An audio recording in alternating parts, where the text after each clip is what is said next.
here with the H2O Promotion CEO, the youngest promoter in boxing, Ashton Sylve.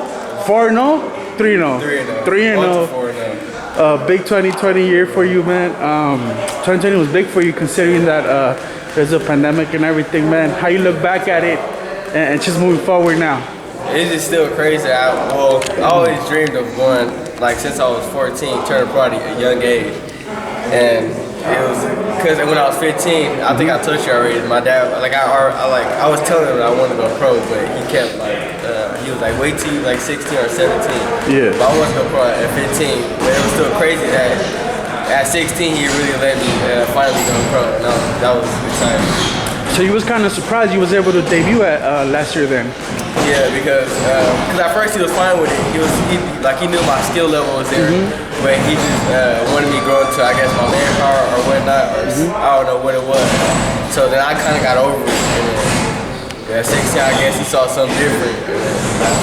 Yeah, this probably gotta be the best gym like I ever been to. Got a basketball court. Yeah, you didn't see the rooms. I know the entertainment center somewhere up there. That's crazy, man. What else? Whose idea is this? You? Yeah, the basketball court is definitely mine. That's crazy. Yeah, basketball is, I don't know, I sport right there. I love basketball. What does 2021 hold for Ashton Sylve, man? At least to get about 5 fights this year, 5 good opponents. Kind of a stepping stone for me right there, and to get maybe a belt this year too. I'm going for a belt, especially at this age. I'm trying to break a whole lot of records. The youngest to. You fought in Tijuana so many times by now. You're more Mexican than me. Like every month. Get you a WBC Latino belt or something. We was talking about that, yeah. That'd be dope if you had a WBC Latino belt. I think you'd be the first American to do that, to be carrying that belt. That'd be pretty dope. That's the goal right there. That'd be dope. Tell us about what you got in store, man, in the future for all the fans out there. You got a lot of fans. You got a lot of support. What do you got in store, man? What's the plans? Trevor, what's good with you? I was telling Ashton that this gotta be the best gym I've ever been to. It got a basketball court, entertainment center. We appreciate that. Hey, you haven't seen upstairs yet? Nah, I haven't seen it. Yeah, you gotta check it out. We'll check it out later. What's good with the gym? You know, we got them fighting again on the 30th. They're back at it again. And Ashton's gonna be his 4th fight, and you know, we're just looking for 2021 to put him on the map and everyone else's name. So. Yeah, y'all been watching the sport, man. What y'all think about Ryan Garcia's fight? He had me nervous for a bit. He had you nervous? I was a little shaky because, you know, I grew up kind of with him. So, yeah. Like, he was always, I was friends with him since I first started boxing. To see him on that stage right there and almost losing it all. Not losing it all, but, you know, like kind of going in a decline instead of an increase. I wish he was a little bit more defensively responsible. Yeah. So I mean, but you know, he had an incredible performance. I mean, the kid's a star. He's so charismatic. But you know, watching him get dropped, it was like something out of a Rocky movie. You know, and I was telling everybody all week. I thought Ryan was gonna have a performance that there was no doubt that he was the future of boxing. So when I saw him got dropped, I was like, oh shit, you know, motherfucker's gonna be taking me to task. But, you know, he looked great. I'm sure he's gonna look better in his next fight. So, but you know, there are things he needs to work on. It's good for the sport though. Entertaining young fighter. You don't just want these guys blowing out their opponent. If they're that good, they're that good. But I mean, who don't want to see that kind of fight? You feel me? Like go back and rewatch it or whatnot. But what's next for him, man? Looks like he wants the Tank fight. He hitting at something bigger than Tank. Yeah, I heard that. I'm not sure what's going on there, but what's your guys' thoughts on that, man? It's whatever he wants to choose in his career, whatever he thinks is best. I'm pretty sure that he knows what's best for his career, so it's up to him. Yeah, the Tank fight is obviously, I mean, that's the biggest fight that he has on the horizon. I think that, you know, watching Tank adjust with Leo, of course Leo was coming up, but, you know, obviously Tank didn't have an easy couple rounds. He made an adjustment, he got the stoppage. It was an incredible stoppage. It's real hard to pick against Tank right now, but if anyone could go out there and do it, it's going to be Ryan Garcia, especially the way that his career skyrocketed. Yeah. That 135 division's red hot, man.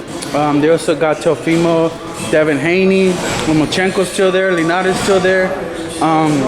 You know, while Tank and Ryan mix it up, maybe Devin and Teo can get in there too, and then the winners face each other just to short enough to see who's the man in this division, man. Yeah, that's a tough fight too. What do you think about Devin and Teo? I'm looking forward to all the fights. Devin, Teofimo, Loma, Ryan, Devontae, who else is there? It's a whole lot of there. It's so many people at that division. You know, I mean, that's the most exciting. That 47 of the most exciting divisions in boxing. But yeah, I mean, that's another one. Who wouldn't want to see the style matchup between Teo and Devin? You know, you have a guy that boxes more. You know, Teo can box too, so it's difficult to pick the winner of that fight. You know, Teo, I thought had a very close decision against Loma. I saw him more as a draw, but you know, that's just my opinion. But no, I definitely would like to see those two get at it, especially because they're young guns or young pistols. Tell us about that sparring with Isaac Dogbo. Y'all took your headgear off and everything. Tell us about that, man. It was a while ago. I kind of forgot that. You forgot that. Yeah, like, forgot sparring or what? what? It was kind of like, I don't know, it's kind of like a regular thing, kind of. Yeah. I can tell, but you know, a lot of times when you got a fighter, I don't know how the headgear veteran, came and they start getting touched up by a young fighter. You took my headgear off. Yeah, because I seen Dogbo take off his headgear. A lot of times when veterans are with younger guys, they do it, and I think they're trying to play little mind games. And so you know, he came over to the corner and it was like, Ash, your headgear's coming off. He went 2 without a headgear, but it was great work at that moment. That's not the first, you know, world champion that Ashton's worked with. He's worked with a lot of other ones. But in that moment, it's good to see them actually going at it and that it was hot. So exciting sparring, and we're very appreciative that we had him here. Yeah, what do you get out of sparring those guys, and then compared to just getting work from like guys your age, guys your size? Because Isaac is much bigger than you, I think. Like probably at that time. At that time, his weight, in terms of his weight, he wasn't like on weight or whatever. Yeah. But this experience, really fighting the champion, I've been in the ring and has that experience of being a champion. So just knowing that I'm in there with a champion, hanging in there with a champion, just get to scale yourself and see where he's at. I mean, he had the opportunity too during COVID to work with Sean Porter. That was another incredible work that they had, and as you know, having his father there as his trainer, you know, having me there as his assistant trainer, you know, we were very happy with the work with Sean Porter, very happy with the work with Dogbo. We could walk away, and you know, not that anyone needs to hear it, but you know, this kid is the future of boxing, so, and we're seeing that in the sparring. So, when do you realize in the sparring that you're keeping up, or that you're getting the better of them, or that you're right there, you know, like you're getting some real good like confidence? They jump out of character. Yeah, they try to jump out of character. Like, I forgot I don't even know his name, but I think it's Olympian. The first guy I sparred. You were like 13. Yeah, 12 or 13. Who's that? Oh shit. Oh man, Lopez. Yeah, it was Lopez. I don't even know what Lopez. Oh, it's a lot, but he was you know, there's so much great sparring that we have with him. Yeah. He was 13 or 12, and he was sparring with a former Olympian, and it's also fought for a title. And we can't release it. It's the same thing with the Sean Porter footage. Yeah. I'll be very honest with you. You know, they asked us not to release the footage. We would love to release it. Yeah. Because it's you know, just to see a young gun like him, you know, in his process of him going out of fighter. Sean hiding some sparring from the fans. Yeah. I understand too. Sean's a professional. He's got title fights. He himself has big fights. I'm sure another 3 to 5 of them ahead of his career. And you know, everybody. It just so happened to be that you know, that he was very sharp that day, but you know, watching Ash move with guys, I've never not seen him be sharp. So. You don't want to give away the blueprint for Crawford, since you're a switch fighter. Crawford's a switch fighter. They might fight. Yeah. You don't want to give him the blueprint by releasing that sparring. Yeah. You know, Ashton's they're switching up. What do you think about Crawford, man? What's next for him? What's he gonna do? I heard that he was getting into it with Top Rank. Yeah. So I don't know what's going on. I don't think he's gonna. If it's continue like that, I don't think he's gonna continue fighting big fights anymore. I think it's probably like 2 or 3 more fights. And that's like, I'm glad you brought up that subject because it's important and really relevant to you because you're eventually going to try and sign to one of these big promoters and make H2O promotions that much bigger. But looking at these promoters right now, they're Top Rank with Crawford. Golden Boy had the situation with Canelo and Ryan Garcia. PBC, I think they're probably the cleanest promoter right now. Not too much red tape around them. But what do you make of that as a young fighter? And is that gonna influence your decision as to who you sign with in the future, given that they offer you some kind of a deal or something? Those promoters. It's more so about. It's not really about the money. It's more so who's gonna in the long run really care for like their career, my fighters, and everything like that. Because money is not that hard to get. So if it's about the money, then it's really I could see what character they are for that. You want to cultivate that relationship. Yeah. Have it reciprocated too. I mean, So when you see Top Rank and their situation with Crawford and like I said, Golden Boy, what does that make you think like about eventually when you sit down with the table with some of those promoters? What are you thinking now? Like as a young fighter, how do you see that? Or how do you see it? Like it's just like this. It's their situation, or like it's kind of their situation. I'm not sure what's so much going on right there, but I don't think it should be out in public like that. you're not privy to all the details. It should be more between them than out in public where everybody could have a say in things. Yeah. Between them and them only. Top Rank's done an incredible job too. I mean, they've literally made every big star in boxing. Even if it's true, like whatever they say, but it shouldn't be said publicly. It should just be they should be behind negotiations. But as far as Crawford as a fighter, I mean, I think he's my #1 pound for pound out there. You got him up there? Yeah, he's just an incredible fighter. How do you separate Crawford from Canelo and then like I guess Lomachenko or whoever?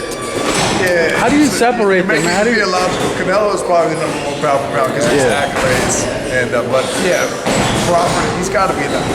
He's got to be next. I mean, we're talking about because of Canelo's what he's done, multiple champions in different divisions. So he has a lot of accomplishments. But as far as his craft,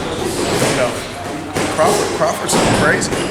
He comes out conventional and he switches southpaw later and gets stopped. And it's hard to pick against him. So, what do you think, Ashton? How do you separate your pound for pound fighters? Like, how do you say who's 1, who's 2, who's 3, or how do you go about that, selecting them?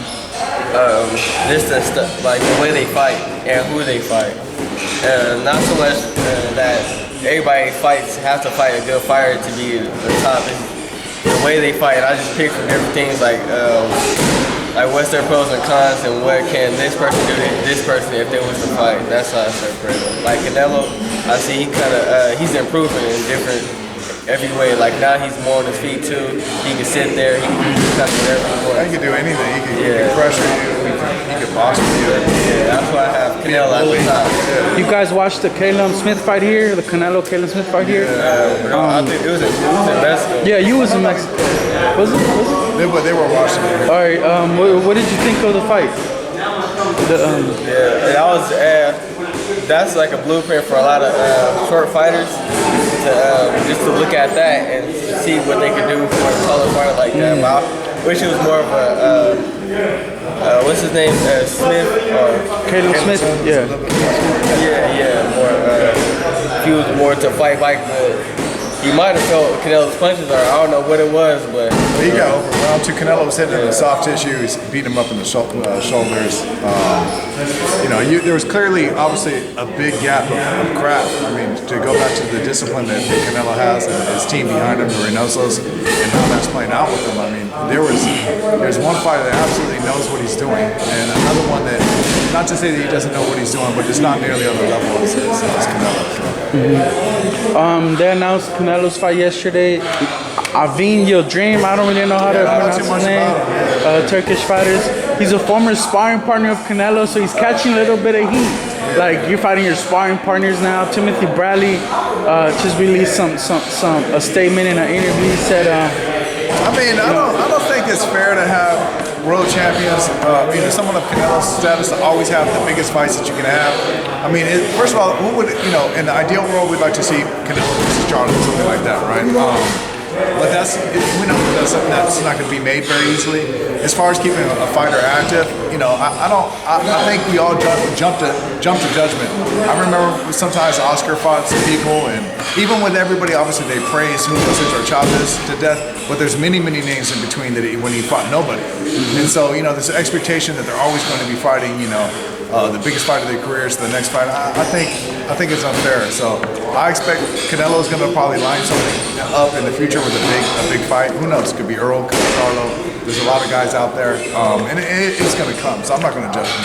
So since we don't know much about the Turkish guys fighting, what's next for Canelo? Like, where does he go from here? Like, aside from what he's done, I think the only thing left is for him to lose again and be like, he's beatable. Like, so people can be like, he's beatable. Like, you feel me? Yeah. There isn't much more he can do. Going after the belts, all the belts. The belts, 168, undisputed. Yeah. There's fights there, so I'm pretty sure he'll eventually make at least one or two of those.